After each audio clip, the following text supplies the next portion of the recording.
Hello students, welcome to my YouTube channel Sonwani study Adda. आपका मेरे channel पे बहुत बहुत स्वागत है। स्टूडेंट्स, मैं फिर हाजिर हूँ एक नए कॉन्सेप्ट के साथ, एक नया आइडिया लेकर के, एक नई वीडियो लेकर के, जो वास्तव में आपको फुल ऑफ इंफॉर्मेशन होगा और आपको ऐसी नॉलेज देगा जो आपके हर जगह काम आएगी। चाहे आपकी बेसिक क्लासेस हों, चाहे ट्रांसलेट हों, चाहे कॉम्पिटिटिव एग्जाम्स हों, इन सब में ये चीज़ बहुत पूछी जाती है, फिल इन द ब्लैंक्स करके। और अक्सर सेंटेंस 2 से लेकर 5 तक पूछे जाते हैं। मतलब मिनिमम 2 से लेकर के 5 नंबर तक ये पूछे जाते हैं, चाहे कॉम्पिटिटिव एग्जाम हो और या फिर आपका कोई भी होम एग्जाम हो या बोर्ड हो। अगर आप इस चीज़ को समझ लेते हैं तो वास्तव में आगे चल करके आपको इस सेंटेंस में कोई प्रॉब्लम नहीं होगी। हाँ स्टूडेंट्स, वो कॉन्सेप्ट है passive to active voice. Student, passive को एक्टिव बनाना, ध्यान रखिए students, fill in the blanks में ये चीज़ें आती हैं, बहुत आती हैं। और क्या होता है कि हमको एक सेंटेंस दिया होता है, उसमें फिल इन द ब्लैंक्स दिया होता है, वो होता है पैसिव वॉइस में, लेकिन हम एक्टिव वॉइस के धोखे में या फिर हमको लगता है कि ऐसा कि कोई और टेंस होगा, कंफ्यूजन में हम उसको मिस्टेक्स कर देते हैं। तो आज मैं आपको जो कॉन्सेप्ट बताऊंगा उसमें मिस्टेक के चांस हो जाएंगे 0। तो चलिए शुरू करते हैं बिना देरी के वीडियो और देखते हैं क्या है। स्टूडेंट, पूरी जानकारी के लिए वीडियो देखिएगा पूरा, ताकि आपको हर सेंटेंस जो होगा उसके बारे में जानकारी मिले, हर टेंस के बारे में जानकारी मिले, ताकि आपसे मिस्टेक्स कम हो। अब स्टूडेंट देखिए यहाँ क्या दिया है। यहाँ पर सेंटेंस आपको दिया है he is hated by them. तो ध्यान से देखिएगा पहले क्या दिया है। देखिए स्टूडेंट्स, यहाँ पर कॉन्सेप्ट क्या है, यहाँ इसके साथ थर्ड फॉर्म का यूज किया गया है, लेकिन बीइंग नहीं है। अगर यहाँ इसके बाद बीइंग होता तो इसका मतलब क्या होता कि प्रेजेंट कॉन्टिन्यूअस का पैसिव बनाया गया है। लेकिन अगर इसके साथ एम के साथ आर के साथ बीइंग नहीं है, थर्ड फॉर्म दी है, इसका मतलब वो प्रेजेंट इंडेफिनिट का पैसिव बनाया गया है। अब क्या करना है आपको, आप सबसे पहले प्रेजेंट इंडेफिनिट के अफर्मेटिव है तो अफर्मेटिव का रूल अप्लाई कर दीजिए। सबसे पहले बाय के बाद क्या दिया, देम, तो देम का हो जाएगा दे। इसके बाद प्रेजेंट इंडेफिनिट में वर्ब की फर्स्ट फॉर्म आती है, तो वर्ब हो गई हेट आपकी, तो हेट लगा देंगे। और स्टूडेंट, जब यहाँ पे सेंटेंस में सब्जेक्ट होता है प्लूरल, तो वहां पे वर्ब की फर्स्ट फॉर्म ही केवल आती है, तो दे हेट, और उसके बाद आता है ऑब्जेक्ट, तो दे हेट हिम। ये हो गया आपका पूरा एक्टिव वॉइस, पैसिव से एक्टिव। तो ही का बना दिया हमने हिम। इसी तरह सेकंड दिया स्टूडेंट्स, मीटिंग के बाद इज दिया और बीइंग दिया है। यहां पर स्टूडेंट्स क्या है, इज एम आर के बाद जब भी बीइंग दिया होगा, इसका मतलब वो प्रेजेंट कॉन्टिन्यूअस टेंस का पैसिव वॉइस बनाया गया है। हम यहां पर प्रेजेंट कॉन्टिन्यूअस के रूल को अप्लाई करेंगे। हम क्या करेंगे, सबसे पहले देखिए बाय के बाद मी दिया है, मतलब सब्जेक्ट क्या बन जाएगा, आई के बाद हेल्पिंग और आई के साथ आता है एम। इसके बाद में वर्ब की फर्स्ट फॉर्म प्लस आईएनजी, तो क्या आ जाएगा, हेल्ड है, होल्डिंग आ जाएगा। तो आई एम होल्डिंग और ऑब्जेक्ट आ जाएगा, शुरू में जो दिया सब्जेक्ट उसको बना लीजिए ऑब्जेक्ट, तो I am holding a meeting. ये बन गया स्टूडेंट्स क्या आपका active voice, I am holding a meeting. फिर दिया the well has been dug by us. अब स्टूडेंट देखिए यहाँ पे हैज दिया है, यहाँ बीन दिया है, थर्ड फॉर्म दी है, हैज बीन या हैव बीन। ध्यान रखिएगा, प्रेजेंट परफेक्ट जो होता है उसमें हेल्पिंग और आपका आता है टेंस में हैज या हैव, और इसका जब बनाते हैं पैसिव वॉइस तो इसमें आता है हैज या हैव के साथ बीन आता है। इसका मतलब ये प्रेजेंट परफेक्ट का पैसिव वॉइस है और हम प्रेजेंट परफेक्ट के रूल से इसको अप्लाई करके बनाएंगे। तो प्रेजेंट परफेक्ट का रूल क्या होता है, सबसे पहले ऑब्जेक्ट को बनाएंगे सब्जेक्ट, अस का हो जाएगा वी, और वी के साथ हेल्पिंग और आता है हैव।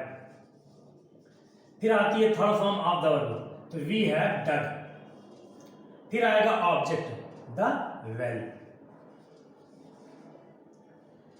इसी तरह स्टूडेंट्स नेक्स्ट दिया है she is taught English by me. अब देखिए इसके साथ स्टूडेंट टॉट दिया है, इंग्लिश दिया है, बाय मी दिया है।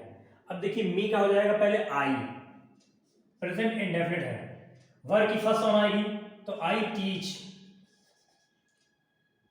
इसके बाद आएगा ऑब्जेक्ट, तो I teach her. Other word क्या है, इंग्लिश। ये ऐसे आ जाएगा स्टूडेंट, ये थोड़ा अलग है। पहले मी का हो जाएगा आई, प्रेजेंट इंडेफिनिट है, फिर आएगी आपकी वर्ब की फर्स्ट फॉर्म टीच, फिर आएगा ऑब्जेक्ट जो बाई का पहले दिया है, सॉरी जो शुरू में दिया है सब्जेक्ट शी का हो जाएगा हर, तो आई टीच हर। उसके बाद में आएगा अदर वर्ड में जो है इंग्लिश। फिर स्टूडेंट दिया how was it done by him. अब देखिए इट दिया है, डन दिया है, बाय दिया है, यहाँ वाज दिया है। अब स्टूडेंट्स अगर यहाँ पे आपको वाज या वर दिया है और उसके बाद बी नहीं दिया है, तो इसका मतलब वो पास्ट इंडेफिनिट का पैसिव वॉइस बनाया गया है। आप इंट्रोगेटिव है क्वेश्चन वर्ड वाले फॉर्म में पास्ट इंडेफिनिट का रूल अप्लाई कर लीजिए। तो पास्ट इंडेफिनिट में पहले क्या आता है, क्वेश्चन वर्ड आता है, हाउ। इसके बाद में आता है हेल्पिंग वर्ब ऑब्जेक्ट अकॉर्डिंग। अब हिम दिया है तो हिम के अकॉर्डिंग क्या आएगा? स्टूडेंट पास्ट इंडेफिनिट में सबसे पहले डिड ही आता है तो डिड लगाएंगे आप, तो हाउ डिड। उसके बाद ऑब्जेक्ट कौन आएंगे? सब्जेक्ट ही। इसके बाद वर्ब की फर्स्ट फॉर्म, इसके बाद में अदर वर्ब इट। तो स्टूडेंट्स क्या हो जाएगा? How did he do it, उसने ये कैसे किया। तो question verb, helping verb, object कौन है? सब्जेक्ट, वर्ब की फर्स्ट फॉर्म ऑब्जेक्ट, ये आ जाएगा। फिर स्टूडेंट दिया है where was it found by her, तो पहले क्वेश्चन वर्ड ये आएगा वेयर। इसके बाद में हेल्पिंग वर्ब वाज दिया, इट दिया है। स्टूडेंट्स ये भी पास्ट इंडेफिनिट का एक्टिव से पैसिव बनाया गया है, तो पहले वेयर के बाद क्वेश्चन वर्ड आएगा डिड, ऑब्जेक्ट को बनाएंगे सब्जेक्ट शी, तो वेयर डिड शी, वर्ब की फर्स्ट फॉर्म फाइंड।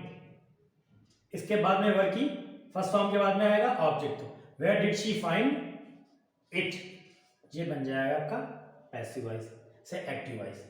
फिर दिया है why had he been punished by the teacher.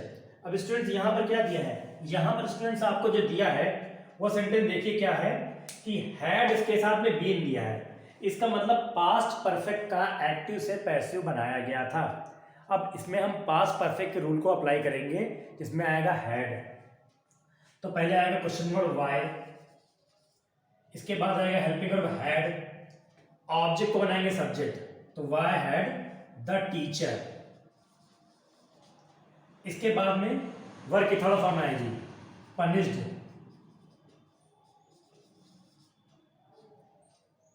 तो why had the teacher punished, subject को बनाएंगे ऑब्जेक्ट, ही का हो जाएगा हिम, तो why had the teacher punished him. तो स्टूडेंट्स पहले क्वेश्चन वर्ब, फिर हेल्पिंग वर्ब, फिर ऑब्जेक्ट को बनाया subject, third form of the verb plus subject को बनाया ऑब्जेक्ट। इसी तरह स्टूडेंट ये भी दिया है the Taj was not built by the Babar, तो क्या आ जाएगा? पहले बाबर, ऑब्जेक्ट को बनाएंगे सब्जेक्ट।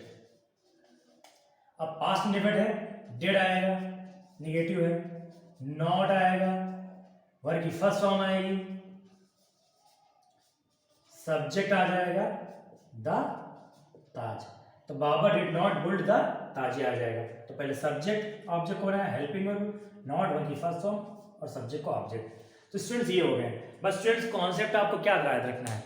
कॉन्सेप्ट इतना याद रखिए एक्टिव से पैसिव वाला कि टोटल अपने टेंस होते हैं 3, उनके 4 पार्ट होते हैं, 12 होते हैं पार्ट टोटल। इस पार्ट में किसके किसके पैसिव वाइज नहीं बनते हैं, जिनके नहीं बनते हैं उनको अप्लाई नहीं करना होगा रूल। तो जितने भी परफेक्ट कॉन्टिन्यूअस टेंस होते हैं और फ्यूचर कॉन्टिन्यूअस, बाकी स्टूडेंट्स 8 जो चेंज होते हैं पैसिव एक्टिव से पैसिव वाइज, उनमें 2 आपके जो होते हैं प्रेजेंट और पास्ट के कॉन्टिन्यूअस, उनमें हेल्पिंग वर्ब जो होता है उन्हीं का लगता है और साथ में बीइंग लग जाता है, और बाकी सब में हेल्पिंग वर्ब आगे का लगता है। एग्जाम्पल के तौर पे अगर आप प्रेजेंट इंडेफिनिट का पैसिव वॉइस बनाएंगे तो प्रेजेंट इंडेफिनिट में उसके आगे जो आता है प्रेजेंट कॉन्टिन्यूअस, उसका हेल्पिंग वर्ब लगेगा। इसी तरह अगर पास्ट इंडेफिनिट टेंस को आप एक्टिव से पैसिव बनाते हैं तो पास्ट इंडेफिनिट में हेल्पिंग वर्ब जो होता है उसके आगे वाले का लगता है पास्ट कॉन्टिन्यूअस का। ये कॉन्सेप्ट याद रखिए, आप कभी भी भूल नहीं पाएंगे। अगर वीडियो अच्छा लगा हो, थोड़ी बहुत जानकारी समझ में आई हो तो मेरे चैनल को आप सब्सक्राइब कीजिए, वीडियो अच्छा लगा तो लाइक कीजिए, शेयर कीजिए, कमेंट कीजिए। नेक्स्ट वीडियो में फिर मिलते हैं नए टॉपिक के साथ, नई जानकारी के साथ। और स्टूडेंट ये वीडियो जो आपके लिए है ये बहुत ही इंपॉर्टेंट है, इसमें थर्ड फॉर्म का यूज़ बहुत ज़्यादा किया जाता है, बहुत पूछा जाता है, और अक्सर ये एग्जाम्स वगैरह में आते हैं, TG2 वगैरह में, CTET वगैरह में, टेट में, सब ऐसे ही आते हैं, बहुत टफ नहीं आते हैं। अगर आप इसको ध्यान से सीखते हैं तो आपको आसानी से आ पाएगा। नेक्स्ट वीडियो में फिर मिलते हैं, थैंक यू।